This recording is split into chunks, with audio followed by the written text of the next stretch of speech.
when you're in high school about having football pride and shit? Well, how about having pride for your last name? I'm a bitch, you crazy, so no, blah, blah, blah. I don't want to sign anything, brother. I can't even read all this. So understand, I agree, understand.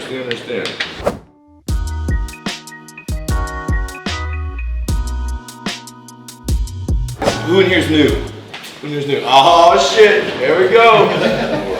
Everybody's new? Everybody's being honest. No, I'm talking like first month, first 2 months new. Look, we're all here because there's not just tons of opportunities to make $100, $150, $200, $250,000 in America right now. And this one right here, you know, we don't do the jobs, we sell the jobs, but you know, we get to control our own schedule, we get to fight evil insurance companies, we get to add value to people's homes. All I wanted to be, like when I was a kid, 14 years old, was one of the guys. So they took me around as the sympathy clothes, like the kid, and I would knock the doors to get them the leads. And I didn't do it full time.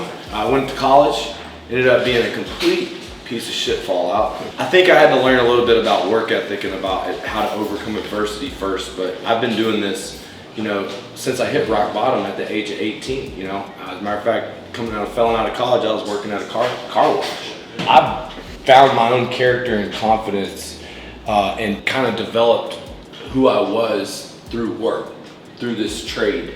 And sort of like my whole purpose in life is to help people like y'all, you know, take the same journey, build character, confidence, and freedom. And then the reality is the opportunity to build generational wealth. The main thing that I want to write up here, right?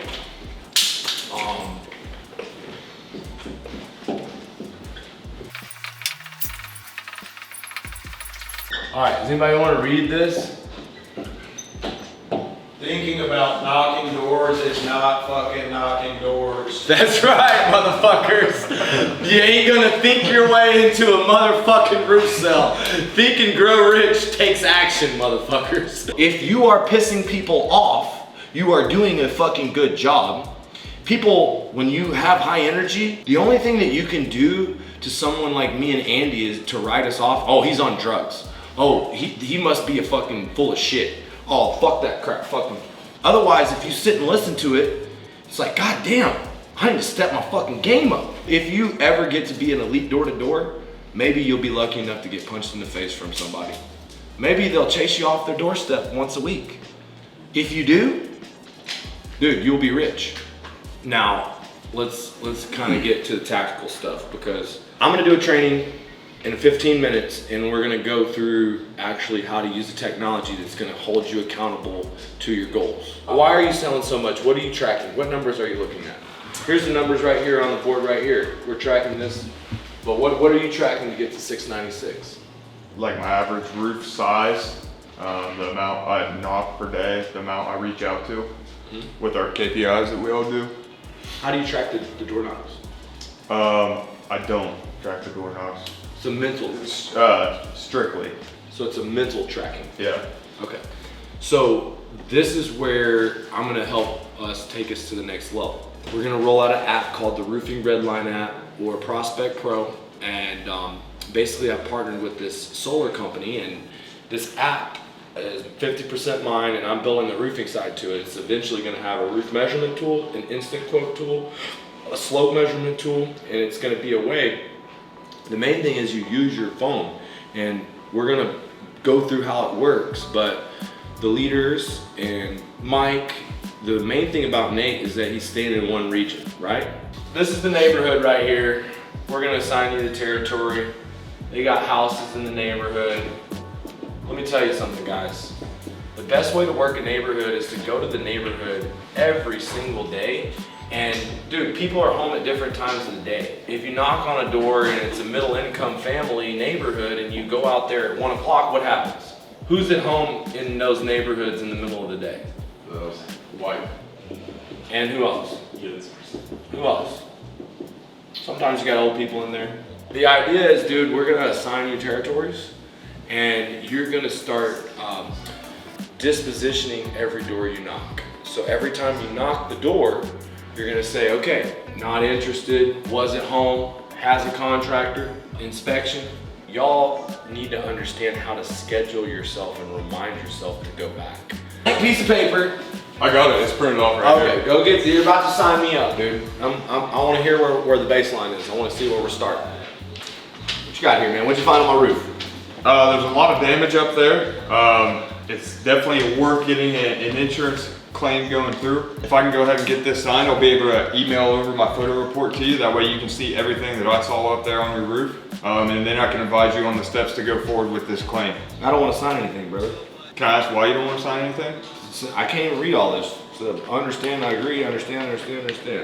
Yeah, we'll just take 3 minutes, look over it real quick, but without getting this signed, I can't move forward. I can't send over, my PDF photo report. That way you can see everything that I'm seeing.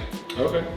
If you sign this, it'll allow me to, advise you on the next steps going forward with this claim. That way I can, make sure that you're getting the best out of your policy. Fuck yeah, man, sorry.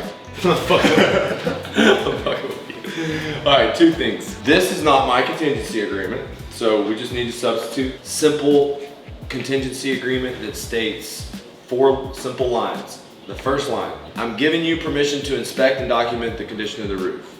Second line, we'll proceed with repairs once we get approved from the insurance company within 30 days.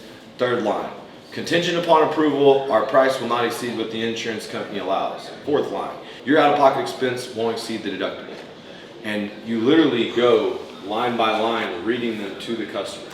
So if I'm signing an agreement, a lot of times I will read the agreement to the person and ask them to sign. Because essentially, I don't like to read contracts. I fucking hate them. We build rapport by doing stuff for the customer. Just because you sign a piece of paper, that piece of paper isn't worth shit. It's a commitment, but there's other steps behind it. All right, it's fine. I'm not trying to stump you. I'm gonna take care of you like you're my family, dog. I don't care who you are. Literally, I'm gonna take care of you like you're my grandma. I would not want my grandma to get ripped off by our insurance. I wouldn't want my grandma to give a roofer upfront money for having them run off with it. I wouldn't want my grandma to overpay for a roof. But let me tell you how I would take care of my grandma. I would complete an offer. I would show up with pictures to the adjuster appointment. I would get the adjuster to pay for the roof. And see, no one takes care of their customers like me because I care. It's because I show up to the meetings prepared with the adjuster appointment. It's because I communicate with you throughout the entire process. And the thing about me is, you could call me at any time of the night, any morning. If there's some sort of emergency, I got your back. The truth is like, it's hard to find a roofer you can trust, but you had a good feeling about me, right? You got a good feeling?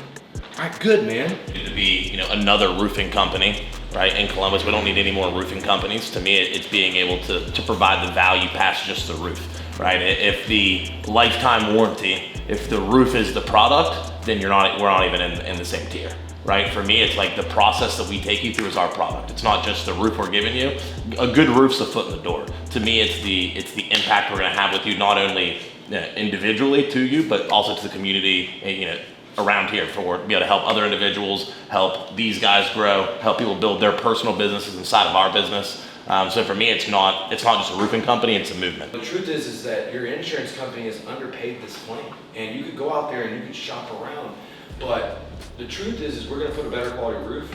We're gonna stand behind that roof, and right now, if you go out and shop around, there's this thing called depreciation. A lot of insurance companies don't explain it, but if you go get a cheaper roof, they won't actually send you the difference. You're only saving them money. See, in the state of Ohio, it's against the law to not pay your deductible. So the way they require that you pay your deductible is they hold this money back, they make you send an invoice, and if you get a cheaper bid, you think you're gonna save, right? That's not how it works. That money just goes into the insurance pocket unless you want to create insurance fraud. Is that what you want to do? I didn't think so. So what we do is we go back to the insurance company, we get 2 rows of ice and water shield, we get the proper amount of money so that we can get the proper amount of ventilation. You get an Owens Coring duration shingle with 6 nails per shingle and a fucking 129-mile warranty. And we tell you what, man, this roof is worth thousands of dollars more than the rest of these guys. The guarantee that I give you is that it doesn't cost you more than your deductible. How much is your deductible?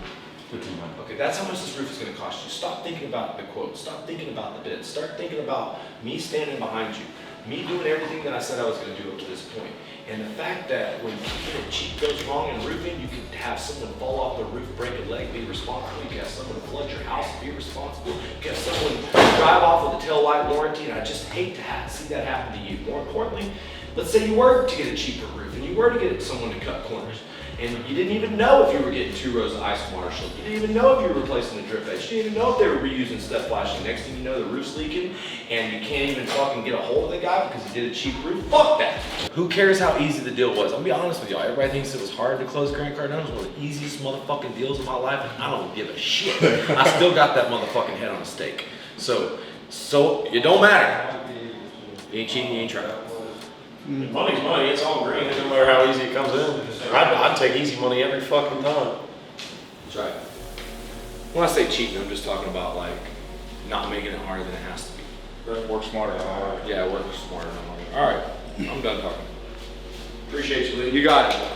The investment's irrelevant to what you're going to get from the relationship in the program with Lee. The results, they speak for themselves. We've tripled our top line from last year. Our sales team has doubled in size. He knows that if you ain't spending the 50 or 60, you're not going to be committed to it. I saw Lee speak on stage. He went through the straight line sale process and just really like what he was about. Everyone that was at the event, I just felt that I had connected with Lee. It's been a lot of fun, and we're tripling our volume from last year. The biggest fear anytime you're hiring a mentor or coach is just, are you going to get an ROI on your investment? I got everything I needed out of it, but I think it's like anything. When you invest that type of money into something, you're a fool if you don't commit to make sure you at least get your return on it. Going through that, being able to not only learn from Lee and what he's done, but to be able to leverage those relationships and the connections to grow my business. Too many people get so focused on the curriculum versus the resources that are included with it.